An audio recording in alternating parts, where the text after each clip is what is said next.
Thank you to everyone for joining us for today's webinar. I'd like to thank the funders of Cochrane Canada, without whom these webinars, our training, systematic reviews, and capacity building could not happen. Thank you as well to CIHR for their continued support.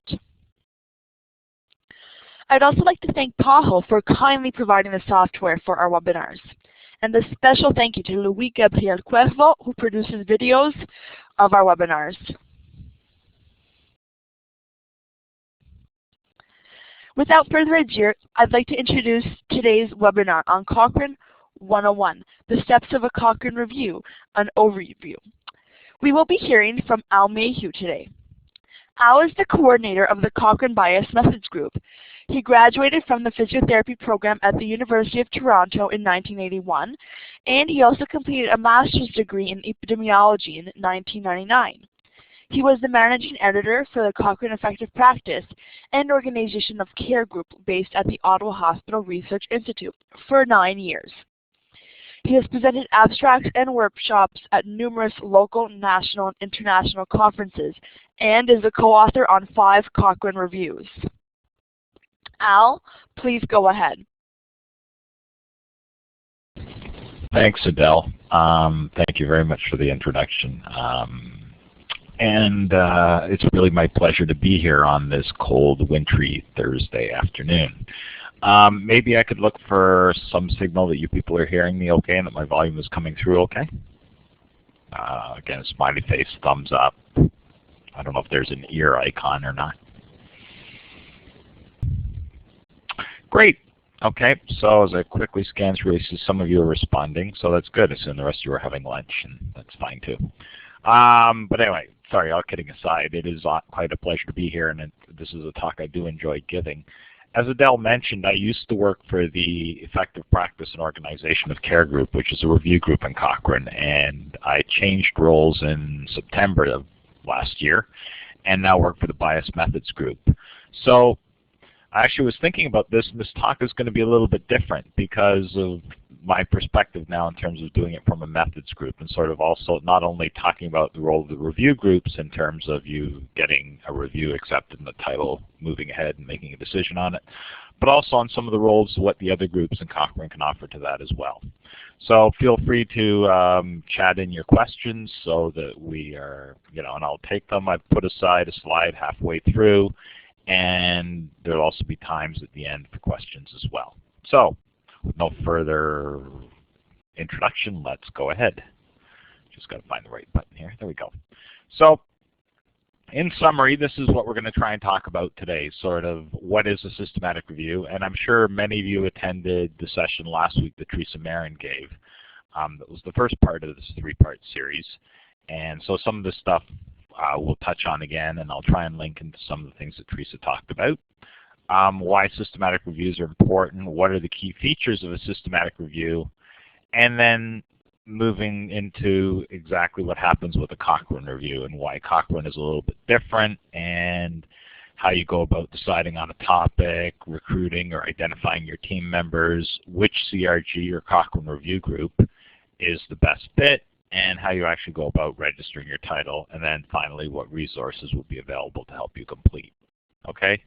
I see one chat person who says the volume isn't wonderful, asking me to speak into the microphone. Is that clearer? I've tried to turn my volume up a little bit. I've got the microphone 1/4 of an inch away from my mouth, so I don't know if that's helpful or not. Okay, great, thank you. Okay, next slide. So we have time for another poll, and we're just trying to get an idea geographically on whereabouts you're coming from. So if you could answer A, if you're from North America, B, South America, etc., C, D. If you just moved to North America a few months ago, say, and you want to put your original location down, that's fine. Anyway, if you can just give us an idea of where people are coming from, that would be really helpful. Wow, 30% from other, that's great. Oh, no, sorry, that's 30% from none. No one from other. Okay, that makes a little more sense. And 54% from North America. Okay, super. Thanks very much for that. Moving on to my next slide. So what is a systematic review? And I think it's always important to go back and think about what we mean by a systematic review. And the only challenge I find with this definition is we use systematic in terms of describing what a systematic review is. But nonetheless, the definition fits pretty well. We're looking for a review of a clearly formulated question. Okay, so we understand what it is you're trying to ask, and the question is clear to everybody. That uses systematic and explicit methods. Okay, so the methods follow a process or a standard system or a standard mechanism of moving ahead, and uses explicit methods to all three: identify, select, and critically appraise relevant research, and also to collect and analyze the data from the studies that are included in the review. So it's important to think that the methods are not only just extracting the data. It's everything from identifying, selecting, and appraising the data and judging the quality of it or the relevance of it initially, and then to collect that data and analyze it and somehow put it together to come up with a review. Okay, so the systematic review is not just a little statistical meta-analysis plot that many of you have seen. It involves everything from developing the question, using the methods, and then identifying the research, all of which are really important parts. Why? Well, it's a really efficient way to access the body of research. I'm sure you're all aware that there's often studies published or that are written or presented at different conferences and whatever that contradict with each other. And what we're looking for in systematic reviews is to try and get an idea, to get an overall statement by accessing all of the research and coming up with a final or some sort of sense about what the results actually say using scientific methods to put them together. We're also looking to explore the differences between studies, because by systematically searching for them and finding them, you can actually say, okay, is there really a difference between this study that shows the intervention was effective and the other one that does not? And provides a bit more of a reliable basis for decision making, in that it's an unbiased selection of the relevant information, useful for healthcare policy, future research, because as much of the information is there and it's clear to the authors and transparent about how the information was obtained. Okay, those of you who've heard me speak before, this is going to sound familiar, so I'll just apologize for that, but I guess it's good to be consistent. The key features of a systematic review should include, as I mentioned, clearly stated objectives, very obvious predefined eligibility criteria, so it's apparent to the reader what studies you're including. Also explicit reproducible methodology, so again I can read it and understand what you're doing. There should be a systematic literature search that says which databases you searched and how you went about doing them, what search strategy you used. Some assessment and description of the validity of how you assess the validity of your included studies. And finally, a synthesis and the presentation of findings. Now that box over top of it is supposed to represent a window. And what I want to make this point, and I'm probably going to make it again, and it's something many of you heard me jump up and down about before. What's really important is you're really transparent. What has to be obvious is I can look at your review, read your review, and I understand what you do. So it's clear. I look at the big picture and I can see what you did. This doesn't mean I'll always agree with what you did. Okay, maybe I would have used a different search strategy and gone to different databases. Maybe I would have had slightly different eligibility criteria, had an age cutoff that you didn't use, or not had an age cutoff. So it's not a question always of being right. It's more a question of being transparent. Because what I want when I read your systematic review, or when you read mine, is to be able to look at it and say, okay, I understand what they did. This is totally clear to me. I don't always think I would have done it the same way, but I see how they get it. So your review has to be transparent, and I'm trying to get that message across with my box. It's supposed to be a window there. I keep trying to find a perfect window for a slide. I think I have to keep working on that. But anyway, I hope that's clear. You may hear that again from me, so I'll apologize, but it's kind of, if nothing else you take home from the session today, take home the idea of being transparent.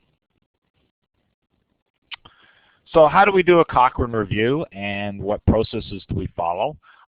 You're probably all aware of the handbook. I suppose Catherine probably Teresa probably mentioned it last weekend. Basically, we're trying to follow rigorous methods which are clearly outlined in the handbook, which is, as many of you know, a very thick book, not an easy read and with a lot of information, but is really helpful, really well written, and contains a lot of very clear guidance for the entire process. And the other good news about it is once you have your review registered, your title registered, the handbook is free. Okay? The online version is totally free, and you can access it once you have an account to be able to access the software that you use to write your review. You could also purchase it from Wiley Publishing. It is available as a hardcover book, and some people prefer to have that way. But it is available free online for authors of Cochrane Reviews or people who have titles registered.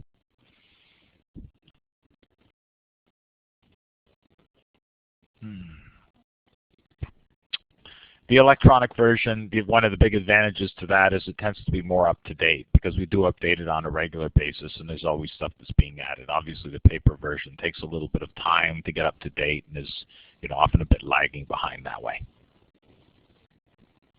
How's my time?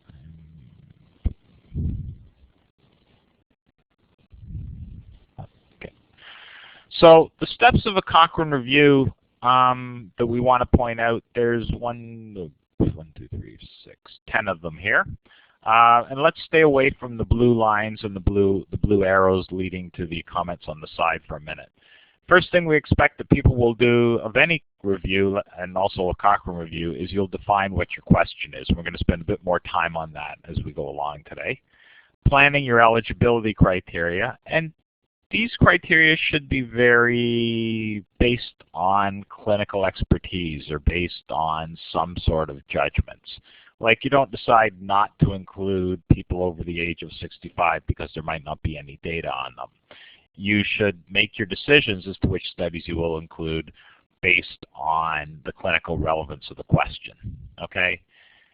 Planning your methods, there's a lot of issues here. There's issues about how you think you might be analyzing it, what subgroup analyses you might want to think about, how are you going to actually search, those kinds of things. There needs to be a very explicit, as I mentioned earlier, clear search for studies so that it's apparent what you're trying to do in terms of searching for the studies and which studies you're looking for. There's an eligibility criteria that we will apply as well in terms of searching the studies and how you're going to collect the data, how many people you will use to do that. You need to assess your studies for risk of bias. This used to be called a quality assessment, but now we've gone to the terms using risk of bias because it's more finding out how the studies might, because of their design or because of other factors, might influence your potential for the results and how you're going to analyze and present the results. I see somebody's asked a chat question about what is title registration. I'm going to answer that as we go along, so just sit tight for that for a sec. But basically, there are different processes within Cochrane. What we ask people to do in Cochrane is to register their title before they start the review. Okay? So I was going to touch on this later, but I'll touch on it now. Any other journal, if you're publishing something in the Canadian Medical Journal or a European Heart Journal or whatever, you would send them the paper when you're completely finished. The Cochrane process is very different in that we ask people to register the title up here before they start the project. Okay, so they're planning out what they're going to do, and they will email the relevant group, which I'll talk about in a bit more, the actual title that they want to do. What is the population, intervention, comparison, outcome, etc. So that's part of the process there. So I hope that answers your question. So registering the title usually comes somewhere between the define the question and the planning the eligibility issue. So we'll be doing it sort of around these stages here. Okay? Then we ask people to also publish a protocol, and I'm sure many of you are aware that a lot of journals now are taking published protocols as part of non-Cochrane reviews. But what we would hope is, but what's expected in Cochrane is that you publish the protocol. So you submit the protocol to the review group for publication as well. And there's a full peer review process associated with that. Once the protocol is published, you go through the process of actually doing the review, searching for studies, etc. And then after you interpret the results and draw the conclusions, you publish the review. Finally, there's also an expectation in Cochrane that you update the review every 2 years. Okay, I can tell you this is very challenging for a lot of us, both on the review group and the staff side, as well as on the author's side. I appreciate it's difficult, but that is the expectation, because I'm sure, as you're all aware, new studies can change results. And if there's new studies that would be eligible and possibly bigger or whatever, they would change what the results say. So our expectation is that authors who publish Cochrane Reviews would update them every 2 years. Okay, let's go on to the next. So getting started on your Cochrane Review and what you're going to do. And the first thing you need to do is decide on your topic. All right, what is it you want to do your review on? We do occasionally get, Cochrane Review groups get emails from people saying, I really want to do a Cochrane Review, but I have really no idea what topic I want to talk, what I want to talk about, you know, or what I want to study, what would be a good topic for me. This is going to take you a long time. These are not easy projects to do. They're doable, but they are challenging, and they will take a lot of time. And if you have something that you're not passionate about, it's going to be really hard to complete it. So it's very important that right from the beginning you decide on what your topic is going to be and move ahead with that. Cochrane tends to look at specific types of questions and not at others. So we do, within the Cochrane Library, we publish systematic reviews, and the systematic reviews have to cover one of these 5 areas at this point. They either have to be intervention efficacy or effectiveness reviews. We will also take reviews of diagnostic test accuracy. We'll take reviews of methodology, and we'll take reviews looking at prognosis. Okay? We do not take reviews on incidence, prevalence, or association. So you wouldn't see a Cochrane review on what is the association between smoking and lung cancer. You would see reviews on how do I get people to quit smoking. You will see reviews on what is the effect of community smoking policies on smoking behavior. So there'll be intervention, either efficacy or effectiveness reviews. You might see reviews on how good is the CT scan at diagnosing lung cancer. You might see the methodology and prognosis reviews. Prognosis tends to be more outcome kinds of reviews. Methodology are more about methods we use in Cochrane Reviews. What is the effect of blinding on results of systematic reviews? So you'll see those possibilities as well. So just to give you an idea, we don't look at incidence or prevalence or association reviews. The reviews we look at are, most of them are intervention reviews, either efficacy or effectiveness. But we will look at these other categories as well.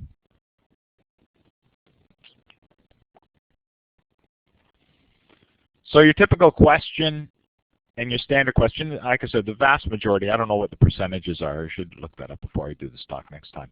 The vast majority of Cochrane reviews are on intervention kind of issues, and they usually have this kind of standard format. What is the effect of or how do antibiotics work for acute bronchitis? Or what is the effect of community-wide interventions for increasing physical activity? So you can see there's always a clear intervention and a clear outcome. Okay, and usually when you look at a review, that's the kind of thing you can find to be really helpful.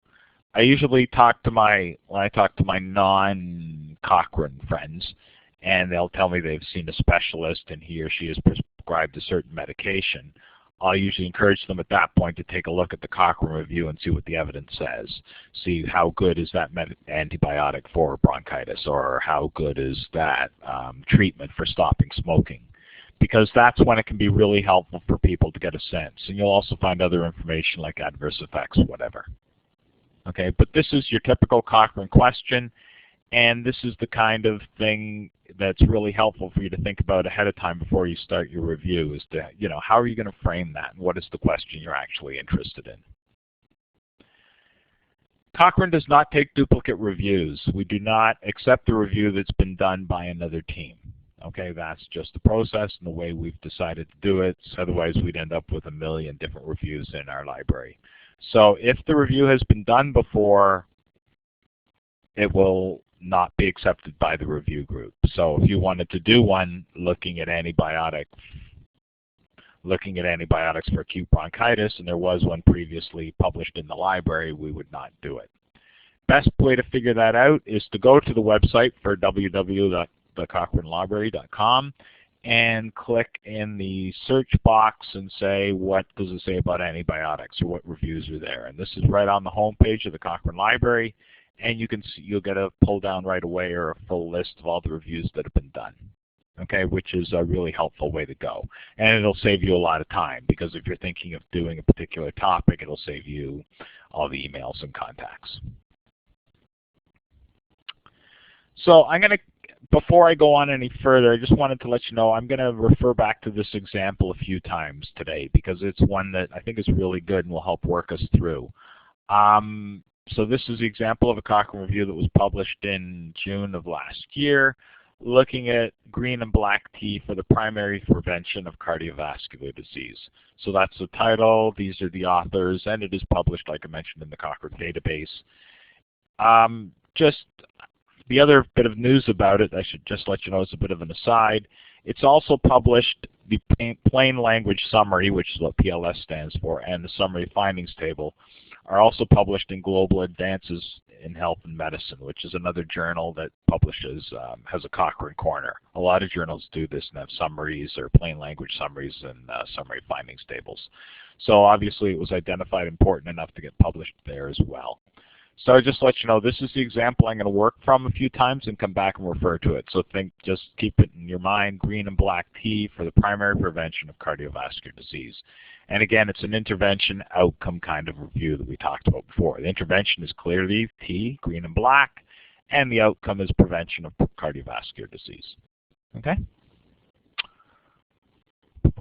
Oh yeah, there's the publication in Global Advances in Health and Medicine. So just to give you an idea what it looks like. And again, it's a Cochrane corner publishing, in particularly a complementary medicine review. So the next thing you're going to do after you decide your topic, whatever it is, you want to identify a team of authors. And not as easy as you think. Okay, it's first, and what we might want you to consider now is what factors are you going to consider when choosing co-authors. So if anybody has any brilliant ideas about what you would keep in, what you'd consider, what you'd think about when you're choosing your co-authors, can you just plug them into the chat room there, and then we'll see what kind of comments come back. So I'll give you a couple of minutes. Expertise in subject. Good, good, good, good, good, good, good.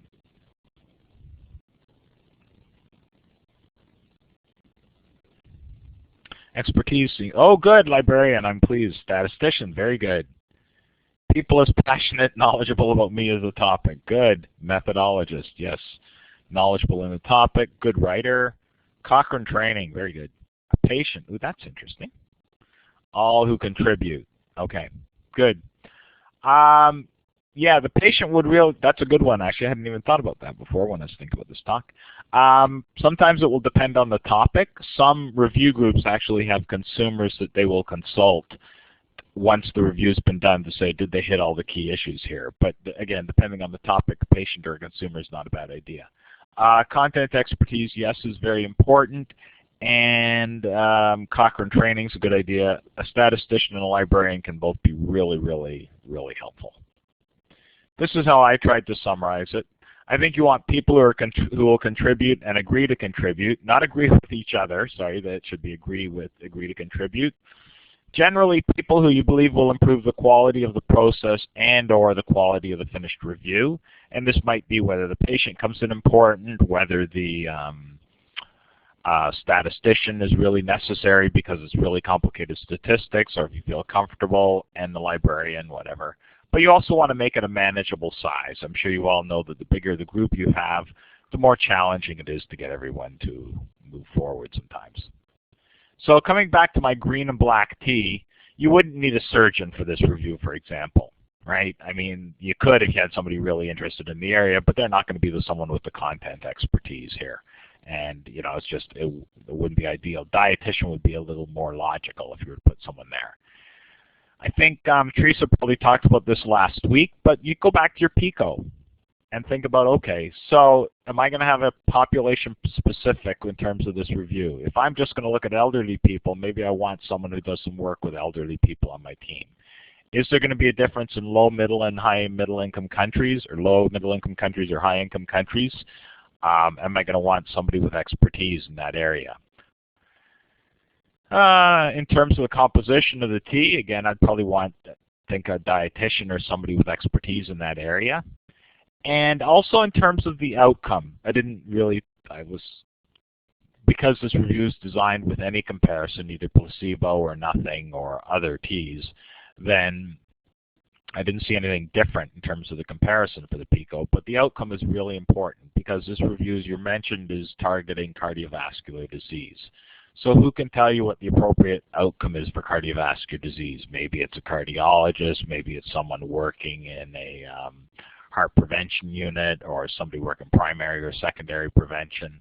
Because if you actually take a look at the review, they don't have studies that look at heart disease per se. Most of the studies they ended up looking at look at surrogate outcomes, and you need someone with that expertise.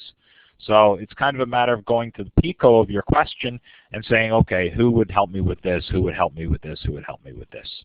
And you may have the same people who are able to do that, but you may not. It's something to think about. Minimum, some things for sure that you will need 2 people at a minimum to screen the studies, okay? And a lot of the examples, people who contribute, but a lot of the examples you're asking for people with high level of expertise. You're going to need somebody who's willing to go through and plod through the studies and extract data. And you're going to need 2 people to do that, okay? As it mentions here, it's preferred we have 2 for extracting data. It really does improve your reliability of extracting the data and the accuracy if you have 2 people to do it.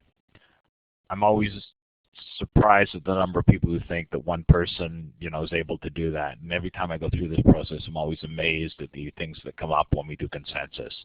So really strongly suggest 2 people is important. As a lot of you had mentioned, somebody with clinical expertise is really important. Method statistical expertise, depending on the topic and where you're going with study design, those kinds of things.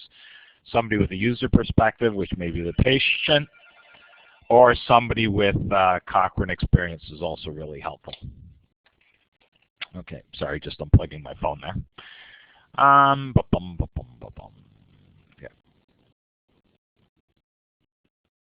So I'm going to pause here because this is when my question slide is popped in. So I don't know if anybody has any questions they want to submit to us.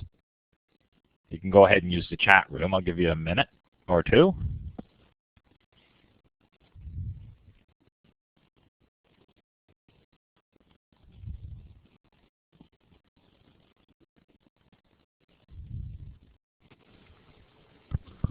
Alina is asking if you could just go over what PICO stands for again. Sure. Yeah, happy to. I'm just going to go back to my slide. Yeah. Okay, so PICO stands for population. So in terms of your review question, what is the population that you're looking at? Elderly, pediatrics, people with heart disease. You will need to describe who the population is. Okay, so you will only include studies with this population. I stands for intervention. Okay, so what is the intervention you're looking at? In this case, it's green and black tea. It might be a kind of surgery. It might be a particular medication. Be really careful about this one because actually when I was thinking green and black tea, I had this vision of mugs of tea with tea bags. Some people take green and black tea as oral supplements. So you need to that's where the expertise comes in really handy as well, to think about how, what am I calling tea? And if you have trouble, when I thought, wow, if it's challenging to define what tea is, how are you going to define what something like exercise or behavior is? It just gets really challenging. So I stands for intervention. C stands for comparison. You'll see some Cochrane reviews that just look at placebo. Some will look at drug A versus drug B. Maybe it's aspirin versus Tylenol, or propanolol versus metoprolol, 2 different blood pressure pills or whatever. So you can do reviews of either one. That's what the C would stand for. NO would be your outcome. So in this case, it's cardiovascular disease. Maybe your outcome is morbidity, mortality. Maybe your outcomes are blood tests like cholesterol level or even height or something like that. And you also need to think about what are your primary and what are your secondary outcomes. Your primary outcomes are usually the main focus you hope to get out of the review, and your secondary would be other things that you might think might come up that you want to look at as well. Thank you, Al. We'll take one more question for now, and then we'll finish with the questions at the end of the presentation. Linda wants to know, is there a database of possible authors related to the topics? Good question. Can we sit on that one for a bit? Because I'm going to touch on it in a we'll come back to it. Yeah, if that's okay, then I will promise. If I don't do it, then remind me at the end, and I'll give you the answer then. Sounds good. All right, so on to slide 28. How's my time? Pretty good. Okay. So next thing you want to do is identify the appropriate Cochrane Review group. So there are 50. I never remember if it's 51 or 52. What the hell do you remember? I think there's 51 different Cochrane Review groups. 51. Okay. Yeah, great. Thank you. And so what you need to do if you're planning on doing a Cochrane Review is contacting the appropriate Cochrane Review group, okay? And so like I said, there's 51 of them, and sometimes it's not always clear which one you should contact, but try and get an idea. So if you go to the Cochrane website, you'll see a list of the Cochrane Review group. A lot of them they all have particular focuses or health topics or systems. For example, there's a back group, there's a public health group, there's a hypertension group, there's skin group, there's heart group, there's lung group, there's upper airways and lower airways. There's a lot of different Cochrane groups all looking at a particular area.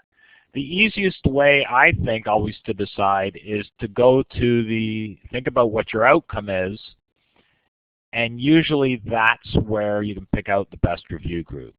So if your review is the effect of aspirin on low back pain, it's going to be the back group. All right. If your review is the effect of drug X on high blood pressure, it's going to be the hypertension group. Okay. If your review is on the effect of patient counseling on patient confidence, it will be the consumers and communication group. So, but most of the groups you will see, you can look at what the outcome of your review is and then get a sense of which group you want to go to, okay? Groups, they have a couple of responsibilities. Basically, they provide methodological and editorial support to review authors. You send your title to the review group, they accept it or reject it, and then it goes through the whole process. And it's the review group that you work with until you get published. Okay, the review group has liaisons with the Cochrane editorial unit based in the UK, but it's mainly the review group and the review group coordinator, now called the managing editor, that you will get to know. There are 53, that was 51, yeah, I need to check this, worldwide, 6 review groups in Canada, but just because you're based in Canada doesn't mean you have to work with a Canadian review group. So if your interest is, again, is eyes and vision, one of the main offices for the eye group is based in the UK. All right. If your particular interest is airways, that group is based in Australia, I think. So what I'm saying is you don't have to work with a review group based in Canada. Now, if you did want to do something related to back care, related to hypertension, yes, you'd be working with a group in Canada. But the geographic location of the review group doesn't matter. Okay? Now, so if we go back to our green and black tea example, the outcome for this one is primary prevention of cardiovascular disease. So what you're going to do is contact the heart review group because that would be in their area. Okay? And if after you've searched the Cochrane library, make sure the topic hasn't been done already, that's the group you would contact. However, you'll also, and I think Teresa probably mentioned this last week, within Cochrane as well as the review groups, there's also what we call fields. And fields tend to take a big overarching look and talk about specialty interventions or specialty topics that are related to reviews. And we actually have a review field called the complementary medicine field. So in this particular example, you probably end up working mostly with the heart group because they're the ones who look at your review, but it would be good to get input from the people working with the complementary medicine field because it's a complementary medicine field intervention that you're interested in. The other thing that sometimes, there's also fields that look at particular populations. There's a child health field, for example. So if you were looking at a review looking at green tea in children to prevent asthma, then you would probably also want to contact the child health field. So the review group is the one who publishes the review, and they are the main focus of the group you'd work with. But you may want to look at the fields in Cochrane to see if some of them may be of assistance as well. And I can tell you it's a lot easier to get a topic from you early on to say, well, if you're going to do complementary medicine, make sure you think about A, B, C, and D, than to get it when you're nearly done, because that does make it a little more challenging. Okay, and then there's also methods groups that, again, we probably talked about last week, but you may want to think about, is there a particular methods group that you'll need contact from, depending on if your methods are complicated. For example, if you want to look at economic outcomes, there's an economics methods groups that might be helpful for that. So as you can see, it's a bit of a big matrix system. The review group is the main group you have to contact, but think in terms of your topic as to how it fits with others. Okay, I'm going to go back to Linda's question for just a sec. Thank you. Your best bet if you're looking for extra help is to contact the review group, because one is most review groups have a membership, and that's just people who join the review group and get the newsletter and stay on top of what's happening. But review groups also have a list of authors who have worked on their reviews before, okay, and would know experts in the field. So if you were interested in green tea yourself, but you're the only one in your facility who is, the review group would be able to say, oh yeah, you could contact this person, this person, this person. They may be willing to help you as well. And then you'll also have someone with Cochrane experience. So although there is a central database, your best bet is to go to the review group. Or the other option, I suppose, just thought of it, is to look at reviews that are similar and contact those authors. Maybe there's a review already on green and black tea for preventing cancer. And you might want to say, gee, those people know a lot about green and black tea. Maybe they'd be interested in my review looking at cardiovascular disease. So you can look at within the Cochrane library at the actual published reviews and see about those authors. Or you could contact the review group and see if they'd suggest anybody. So I hope that answers your question, Linda, but let me know at the end if I missed anything. So then you contact your Cochrane review group. All right. So connecting with these groups is always a good thing. There is a registration process in terms of the title registration form and accepting your title. We will provide ongoing support. We have all Cochrane review groups have a librarian who can work with you. A lot of them have statistical experts. There's templates and methods and experience that we can share with you, and we'll work with you right through to the peer review and the final decision. But yeah, we can provide a lot of help in review groups because we've done that. This is what we do, and that's kind of can be really helpful to you.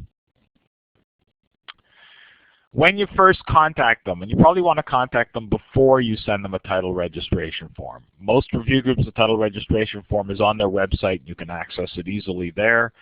But you might want to contact the group and just say, is this a relevant topic? Is this something your group would be interested in? Because, you know, we try to give you what the main ideas are, but often there may be interesting reasons why we don't, or it may actually fit with a different group.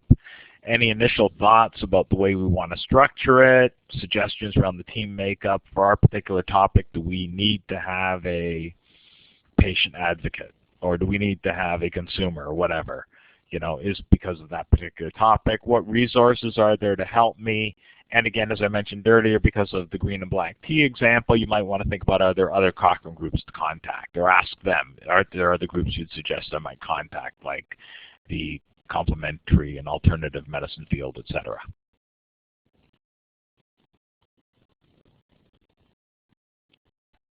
Okay, and then you register your title.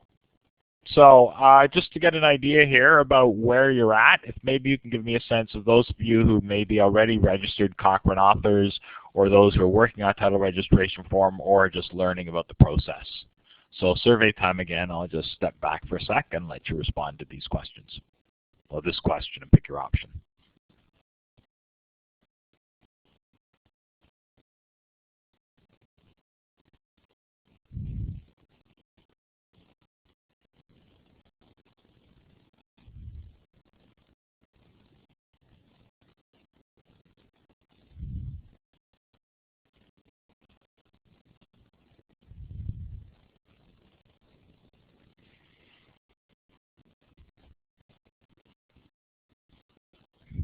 Okay. Great. Thank you.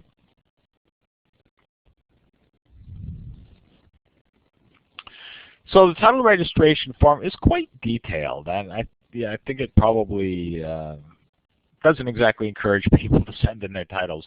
But I mean, this is what we want to see as a Cochrane Review Group. We want to see that you've given the idea some thought and you've spent some time thinking about, who is going to help you with your review, where are you going to, get your studies from, when do you hope you'll be able to get it done, and what's your actual process around it. Really important here to point out that the title registration form is not a rubber stamp process. This is actually, what we do with this is you send the review group your title registration form. We will get it peer reviewed. We'll send it to our editorial board. There'll be staff at the Cochrane Review Group who will look at it. We may send it to external content experts. We again may send it ourselves to the complementary medicine field, like for this CAM example, or for the to somebody at the child health field if it's a review related to children, and just say the intervention and the outcomes fit with us, but we want to have a sense, is it really important to look at this for children? Or is green and black tea a good topic to look at, and what kind of ideas should we keep in mind? So it's not a rubber stamp process. And as I mentioned earlier, it really highlights one of the big differences between Cochrane and a journal. That what we're doing is we're saying we want you early on to give this some thought and give us a good sense that you know what you're going to do as you move ahead. So that's part of why the form is long. We ask for a lot of detail because we want you to give some thought to doing the review, okay? Because we're going to be providing you with help along the road, and we want to get a sense for that in terms of assessing that. We will ask for declarations of interest, okay? Sponsorship of a review by a commercial source is prohibited, okay? So we will not take a Cochrane review that is sponsored or published by industry. Okay, if you have funding from CIHR or something like that, that's okay, but not by a commercial source. And you need to declare your conflicts of interest, both financial as well as impersonal. And this might also includes authorship of a potentially included study. Maybe you've already done one of those studies on black and green tea, looking at whether it decreases risk of cardiovascular disease, and you want to do a review so it gets summarized. Obviously, it's to your advantage if your individual study gets cited in a review, which is why we ask you to disclose that at the beginning.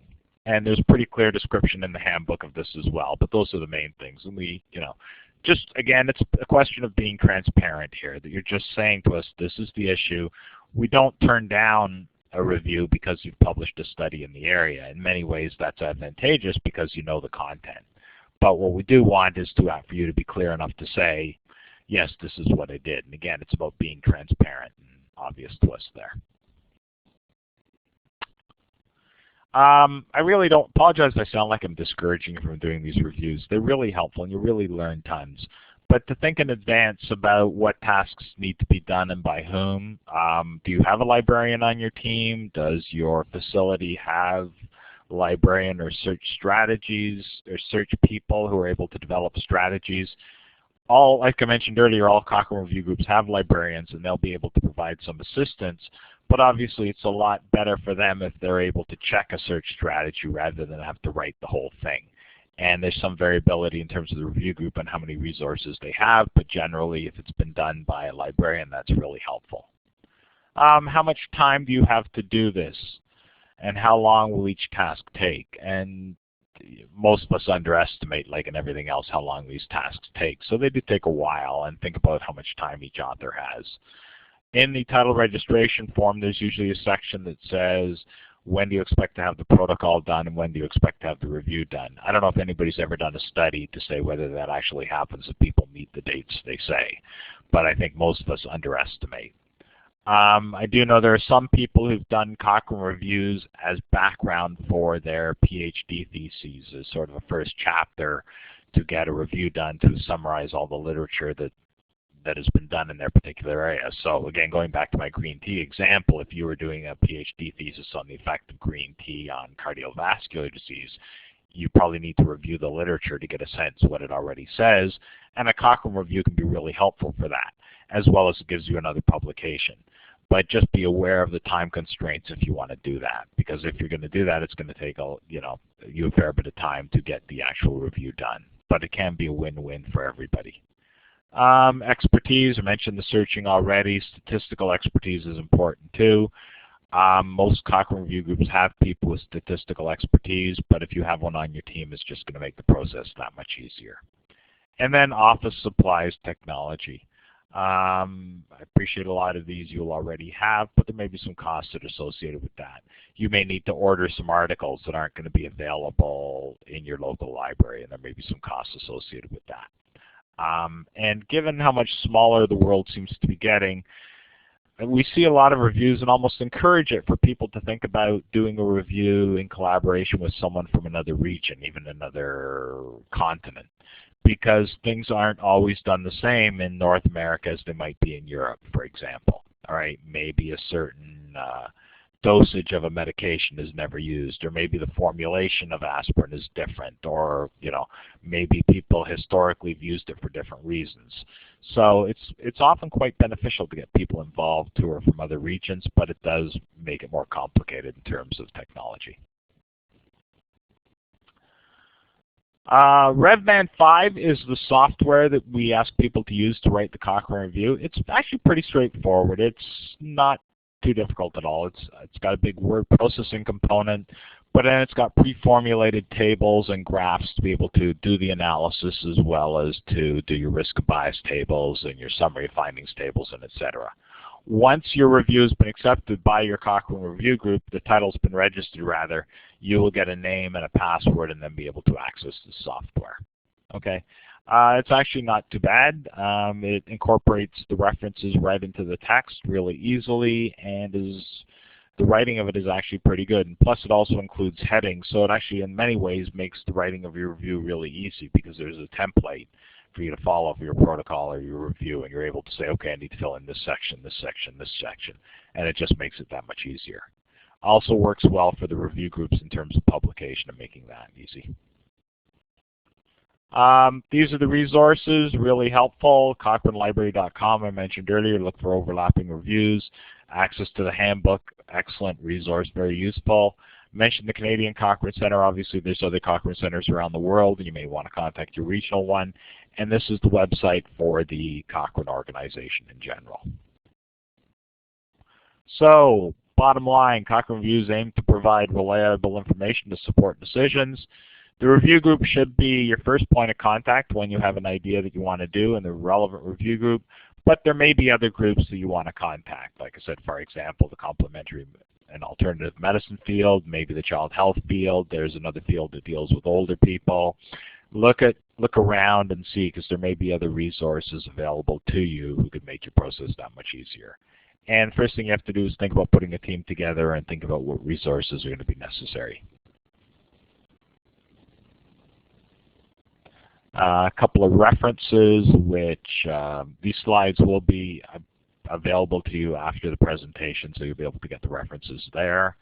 And I just want to acknowledge Miranda Cumston at the Australasian Cochrane Center, the Canadian Cochrane Center, and also the Eric Mannheimer with the Cochrane Complementary and Alternative Medicine field, who provided us with some information around the green tea example that we could follow through. So I see I have 7 minutes and a bit of time for questions, so I'll just stop there and let people throw any questions out. We have a question we didn't get to earlier. Someone once was thinking of undertaking a Cochrane Review as their PhD thesis. What do you suggest?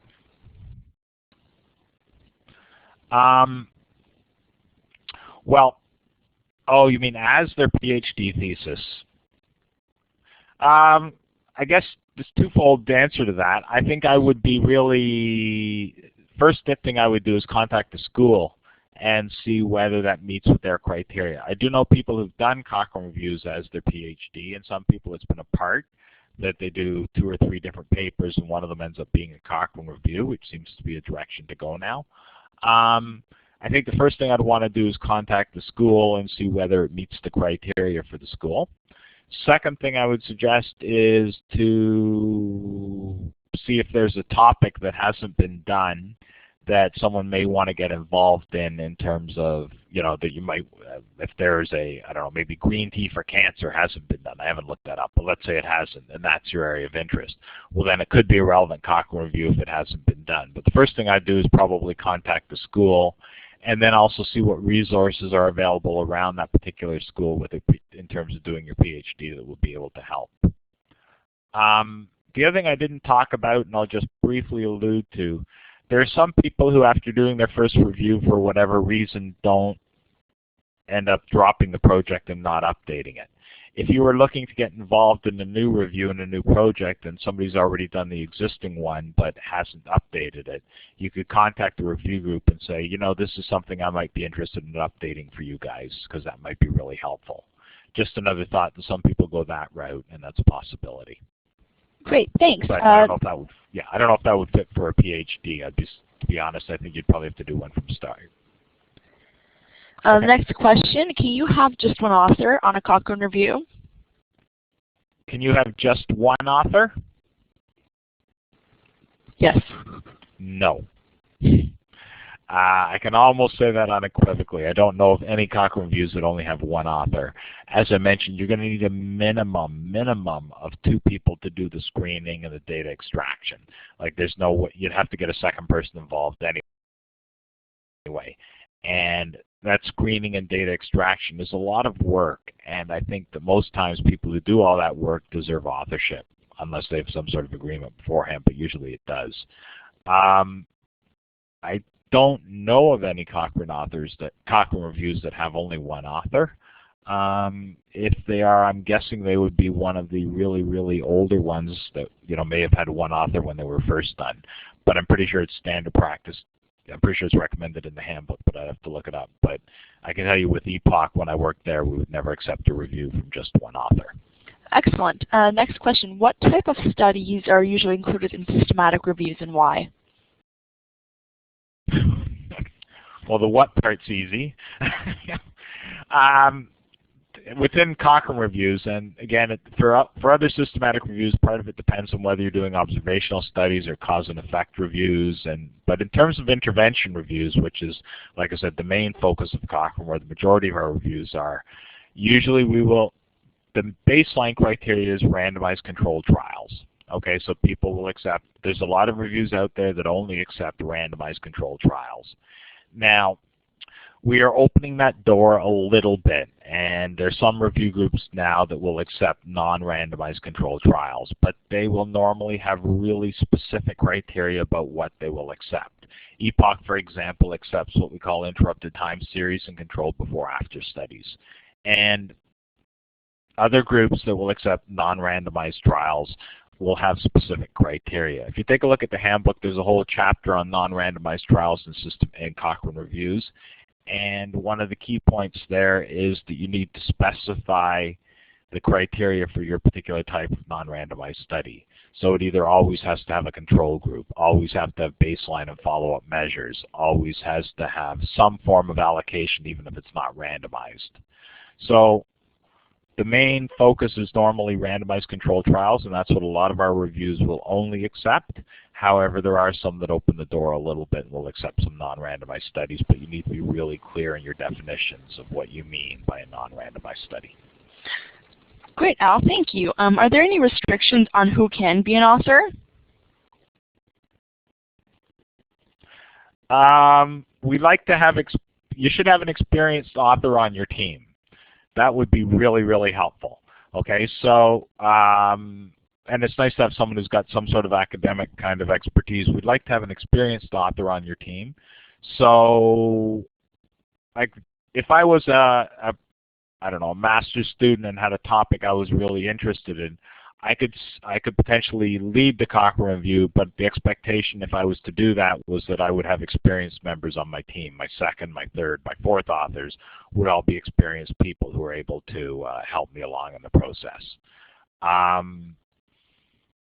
We'd probably be more likely to accept a review where the experienced author was the lead and the other person was the second or the third to sort of gain the experience along the way. Excellent. So we do have some extra questions. If you can either contact myself or Al with your questions, we'd be glad to help answer them. So I'd like to thank Al again for his discussion today. Yeah, I was going to say my email is right there at the bottom of the page. It's really simple. Thank you very much. Great questions. They've been really, really good and excellent to help me formulate where I'm going with the talk, and really helpful. Thank you very much. Thanks, Adele and Catherine. Thank you, and we hope that you all have a great day. Thank you.